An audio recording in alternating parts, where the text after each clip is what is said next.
Hello. So today we are going to be talking about the best time to exercise. So this was something that got asked in one of the check-ins whenever I ask you guys what what topics you want to discuss. So we're going to talk about the best time to exercise. Now, let's just dive straight in on this one. So when it comes to the time to exercise, it kind of depends what exercise you're doing. But ultimately, the research suggests that your performance is often better when it comes to later in the day. So ultimately, it comes down to the temperature of your body. In the morning, your body is a lot colder. When you wake up and you just feel a little bit like, "Ugh." It doesn't feel warm, doesn't feel like too mobile. But as we go through the day, our body temperature gradually, internal body temperature gradually heats up. So this means that around like lunchtime-ish, going into the afternoon, that's when our body is probably like the optimal temperature. It's your joints are warmer, your muscles are. I keep doing this because I feel like that's a better way to explain it. Your muscles are kind of more are ready. Your reaction time, your brain is more switched on, your reaction time is improved, and your strength and power output can be slightly higher as well. But the thing to notice is it's not a massive difference. It's not a massive difference. Have you ever worked out in the morning versus the afternoon? So for me, I've typically been always a morning exerciser. So I always wake up, exercise in the morning, and then crack on with my day. But when I exercise in the afternoon, which I'll often do on a Monday, I notice I can lift heavier weights. My body does feel naturally warmer. It's definitely a good exercise to practice if you have the time to do it. Like if you can be more flexible on the time that you work out, it's definitely a good thing to do. Um, but what I would say is ultimately, just checking this was recorded. Ultimately, the difference is marginal. So I would say the most important thing when it comes to you exercising is what works for you, what works for your routine, what is going to build a routine that you can make consistent and you can build momentum, because that's the most important thing. And that is how you are going to get results. It doesn't really matter too much what time of day you exercise, it more matters on you building consistency, you building motivation, momentum, which in turn brings on your motivation to keep you focused.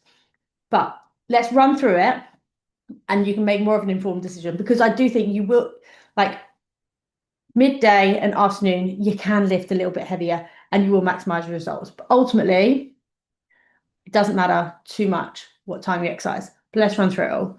So, morning exercise, the benefits. You've got less chance of things getting in the way. You wake up, make it part of your routine, and you just crack on. You can build your routine around that. It's I don't know about you guys, but when I wake up and I exercise, my brain is then switched on. It's like giving me a kick up the bum. It makes me more alert and it makes me more focused for the day. I find myself way less fidgety and I find myself so much more focused. It creates a positive start for your day because when you wake up, you do exercise, you just feel good after, right? Like you kind of go around with a springing step and a little bit smug. And that's okay. It's okay to be a little bit smug. The fact you've done your workout by the time everybody else is kind of going to work. It's a nice feeling. But also you don't have it sitting on your shoulders for the whole day. So I find if I haven't worked out exercise in the morning and I schedule it into my day later, I find that I think about it a lot more. There's always that niggle on my mind being like, oh, you've got to work out later, you've got to work out. Whereas if I've done it in the morning, it's absolutely done for the day. The challenges are the early alarm. So depending on what time you set your alarm for, depending on what time you get up, if you have to set your alarm earlier or you're not really a morning person, you don't love getting up in the mornings, then it can be a challenge. Also, when you wake up and if you're getting up, what I'd like to do is get up, have a coffee, give myself like half an hour to kind of warm up. I actually empty the dishwasher because I find the down up moving around motion kind of gets my body moving. Sounds so stupid, doesn't it? But it's a little way that I can get more movement into my body before doing my exercise. But you also can feel a lot stiffer in the morning, like physically stiffer and more sluggish. And also you got to prepare the night before. You've got to be switched on, you've got to be ready to go, you've got to have your gym kit out because otherwise it's such an easy thing to put off. So I think morning exercising is really good, and it would be my preferred option all the time. If you're somebody that has a bit of an unpredictable day, perhaps sometimes your evenings can run away with you if you've got kids' bedtimes, or like mine, sometimes my kids don't like to go to bed. So I'll put them to bed and then they'll be running downstairs, shouting and screaming. So if I plan to do anything after that time, it can be a little bit tricky. Also, it's really good if you're a morning person and you like that get up and go. I love to be able to get up, tick loads of things off my list by the time my working day even starts. And also, it's great if you're one of these people that wakes up feeling energized today. I'm not. I don't fit in that category at all, but I try and make myself. Mine is very much based on discipline. I don't wake up thinking, yeah, I can't wait to go and do my exercise. I wake up very much like, okay, what's the next thing I've got to do? What's the next thing I've got to do? What's the next thing? And I have to just tick it off the list. Some days I have to literally get Max go on, out you go, go, go, go. And once I start, I know I feel better. If I don't exercise in the morning, I will exercise around lunchtime. I do feel the benefits of exercising around lunchtime. It's quite a nice way to break up your day. It kind of, if you had a stressful morning at work, you kind of get being able to release a lot of that stress and you get more movement, especially if you've been sitting at a desk or kitchen table like I do. You kind of get to move around a little bit and it breaks it up and it gets your body feeling a bit more mobile again. It's going to improve your afternoon energy, so you're going to be able to regain that focus again, and it's going to switch you on. And also, like I said earlier, your body is actually at a warmer temperature, so you will find that you can lift more weight, a heavier weight, and you will have a better range of motion, range of movement in your reps as well. But the challenges are your workday can be unpredictable. Like if you might have meetings run over, you might have somebody schedule a meeting into your day, you might have just things that crop up through the day. So sometimes it can be a challenge to stick to that routine and make it more non-negotiable when you do have a working day and some of the hours of your day might be out of your control, let's say. Um, Also, if you're working at home, fine, put a meeting in or lunch break, find your way around it. But if you're elsewhere and you don't have the changing facilities, if you don't have showers, probably not the ideal. So I would say exercise lunchtime is really good. It's great if you're working at home and you can schedule a little meeting or take it to lunch break.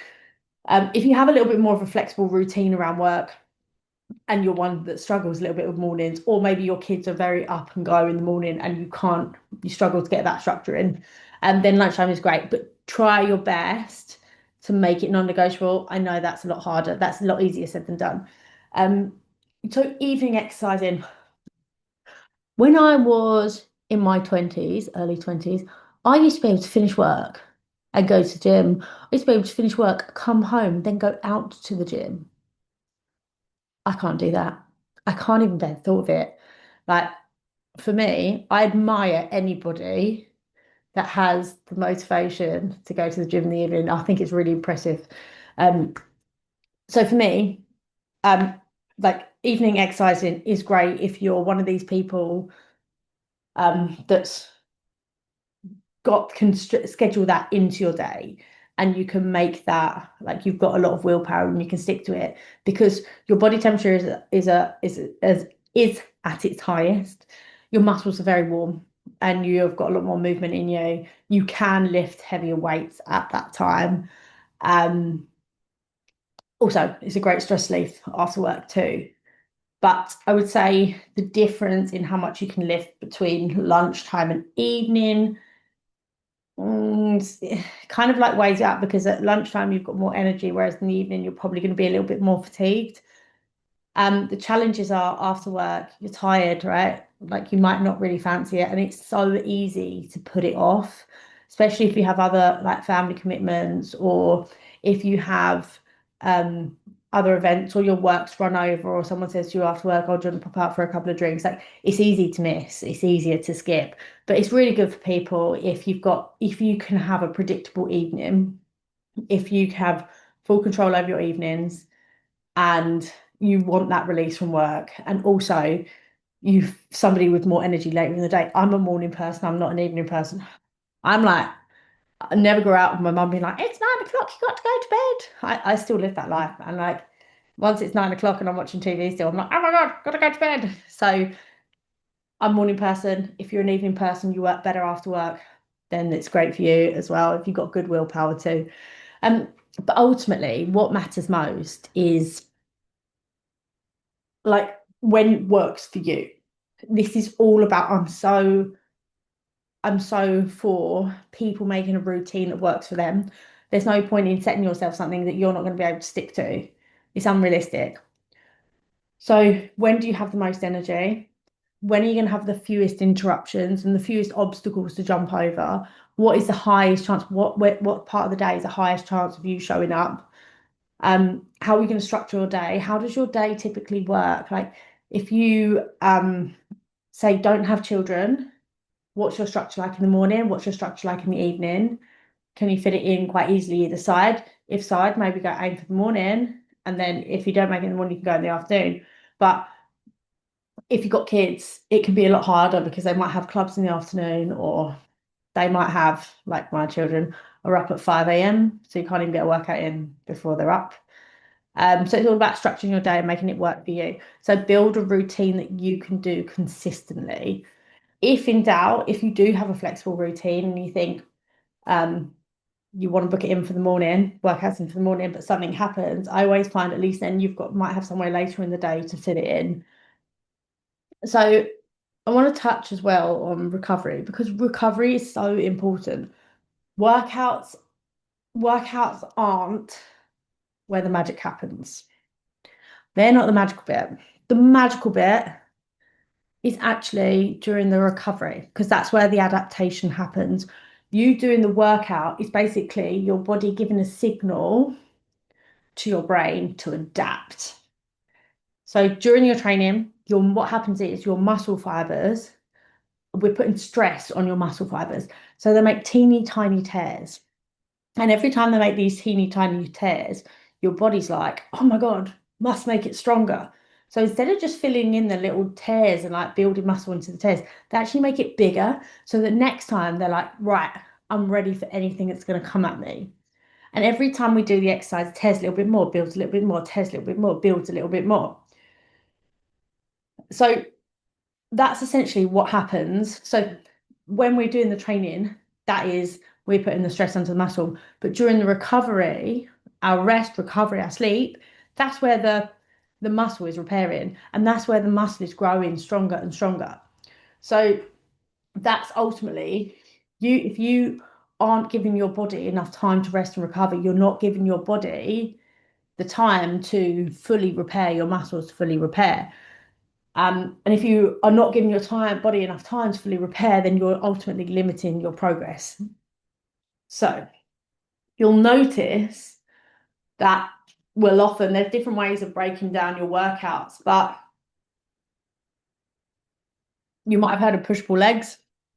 But for what we do, because we do it 3 times a week, and I actually find this a nicer breakdown. We do full body, lower body, and upper body and core because I always recommend as well for you to spread it through the week, like typically Monday, Wednesday, Friday. It's really good split, or Monday, Wednesday, Saturday if you want to get one in the weekend.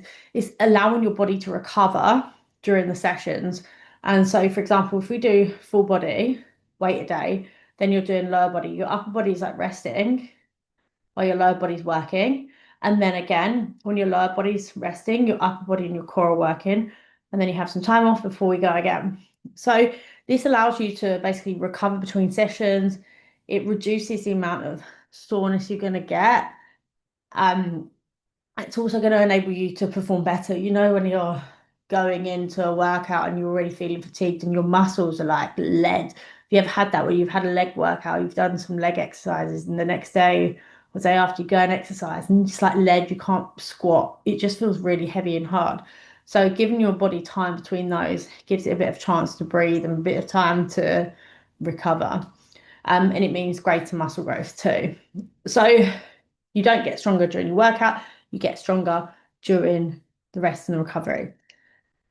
And within rest and recovery, sleep is so important. But the most frustrating thing about sleep is I say this all the time, it's out of our control. It's often out of our control, but it's one of our most powerful recovery tools possible. So what happens is during the actual sleep, it's like your muscle repairs, and that's when it's like increasing, and your growth hormone is released as well. And it's just your energy stores are replenished. You're giving your body time to relax, like lower your inflammation. It's just giving your body time to relax and re-engage. When you have poor sleep, it can essentially lead to you having a reduced recovery. You're going to have lower energy. You're not going to be able to perform as well at your next workout. You're going to feel tired, and ultimately, you're going to get that hunger. And the hunger that's a bit um, makes you want to snack, makes you want to eat stuff. Obviously, that's what hunger does, but I mean, snacking. Snacking is the word. When you're tired, you're like, oh, I'm just going to walk over to the fridge or cupboard and see what's there. I need a little bit of an energy boost. And then that's where the calories start to creep up. That's when you're going to come out your calorie deficit. So sleep is really important because it helps curb that snacking as well. So you want to aim for 7 to 9 hours per night. I mean, that would be nice. That would be an ideal dream, but it's not always possible. Often sleep is out of our control. And if you struggle to get that, particularly if people have younger children, or if you have like insomnia, or if you really struggle, maybe you can fall asleep, you wake up in the middle of the night a lot. I mean, if you've got stress on your mind and you struggle, I used to struggle a lot even before kids. I used to really, really struggle with my sleep. I would toss and turn for hours and hours and end up a lot of nights having 3, 4 hours a night.